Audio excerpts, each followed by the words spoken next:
হরে কৃষ্ণ, রাধে রাধে। মৌমিতা পরিবারে আপনাদেরকে জানাই অনেক অনেক শুভেচ্ছা ও অভিনন্দন। আজকের আলোচ্য বিষয়টি হচ্ছে মাতা তুলসী ও শালগ্রাম শিলার বিবাহ সম্পর্কে। তার সঙ্গে আমরা এটাও জেনে নেব এর পূর্ণাঙ্গ সময়সূচি। শ্রোতা বন্ধুরা, আজকের এই ভিডিওটি আপনারা প্রথম থেকে শেষ পর্যন্ত পুরো ভিডিওটি দেখুন, তাহলে আপনারা অনেক কিছুই জানতে পারবেন এই ভিডিওর সম্পর্কে। বন্ধুরা, হিন্দু ধর্মের তুলসী বিবাহ অত্যন্ত পবিত্র বলে মনে করা হয়। প্রত্যেক বছর কার্তিক মাসের শুক্লপক্ষের দ্বাদশী তিথিতে উত্থান একাদশীর পরের দিন এটি পালিত হয়। সনাতন ঐতিহ্য তুলসী দেবীকে মহালক্ষ্মীর অবতার হিসেবে বিবেচিত করা হয়। তুলসী দেবী বিষ্ণু প্রিয়া নামেও পরিচিত, কারণ তিনি ভগবান বিষ্ণুর অত্যন্ত প্রিয়। প্রতি বছর কার্তিক মাসের শুক্লপক্ষের দ্বাদশী তিথিতে একাদশী পালিত হয়। বিশ্বাস করা হয় যে ভগবান বিষ্ণু তার 4 মাসে যোগনিদ্রা থেকে জাগ্রত হয় এবং পরের দিন সমস্ত শুভ অনুষ্ঠান আরম্ভ হয়। অনেক জায়গায় এই উৎসব 5 দিন ধরে পালিত হয়, কার্তিক পূর্ণিমা শেষ হওয়া পর্যন্ত।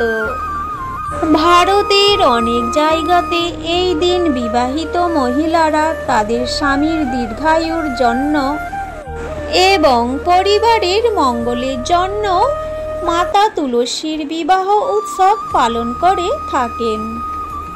এই দিনে ভগবান বিষ্ণু ও মাতা তুলসীর বিবাহ ঐতিহ্যবাহী আচার অনুষ্ঠানের মাধ্যমে সম্পন্ন করা হয়। পঞ্জিকা অনুসারে কার্তিক মাসের শুক্লপক্ষের দ্বাদশী তিথি 2রা নভেম্বর 2025 সকাল 7:31 শুরু হবে এবং 3রা নভেম্বর ভোর 5:07 শেষ হবে। তাই উদয় তিথি মেনে তুলসী বিবাহ 2রা নভেম্বর পালিত হবে। যারা এই তুলসী বিবাহ উৎসবটি পালন করবে তারা কিভাবে তুলসী বিবাহ পুজোটি সম্পূর্ণ করবে সেটি জেনে রাখুন। বাড়ির উঠানে বা বারান্দায় তুলসী গাছ স্থাপন করবেন। তুলসী মাতার চারপাশে আলপনা দিয়ে সাজাবেন। তুলসী মাতাকে অর্ণা, চুড়ি, শাড়ি, প্রসাদিনী নিবেদন করবেন। তুলসী মাতার ডান পাশে শালগ্রাম শিলা স্থাপন করবেন। গঙ্গা জলে স্নান করাবেন। শালগ্রাম শিলাকে চন্দন কাঠের তিলক বা চন্দনের তিলক পরাবেন। তুলসী মাতাকে সিঁদুরে তিলক পরাবেন।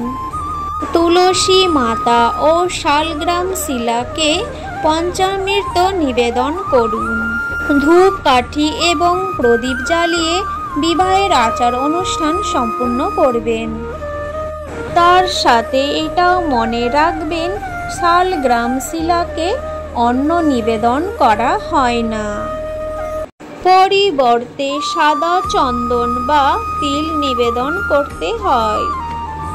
এরপরে মন্ত্রের সাথে সাথে শালগ্রাম শিলা ও তুলসী মাতাকে 7 বার প্রদক্ষিণ করবেন।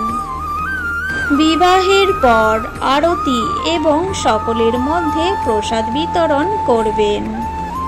শ্রোতা বন্ধুরা, তুলসী বিবাহ করাকে একটি মহান পুণ্য হিসেবে বিবেচনা করা হয়। বলা হয় এই অনুষ্ঠানের পালনকারী ভক্তরা কন্যাদানের সমান উপকার লাভ করে, জীবনে দুঃখ যন্ত্রণা থেকে মুক্তি পায়। জয় মাতা তুলসী। আজকের এই ভিডিওটি এই পর্যন্তই থাকলো। সকলেই ভালো থাকবেন, সুস্থ থাকবেন। আজ এই ভিডিওটি শ্রবণে আপনার যদি একটুও মন ছুঁয়ে থাকে অবশ্যই একটি লাইক এবং কমেন্টে জানান জয় মাতা তুলসী।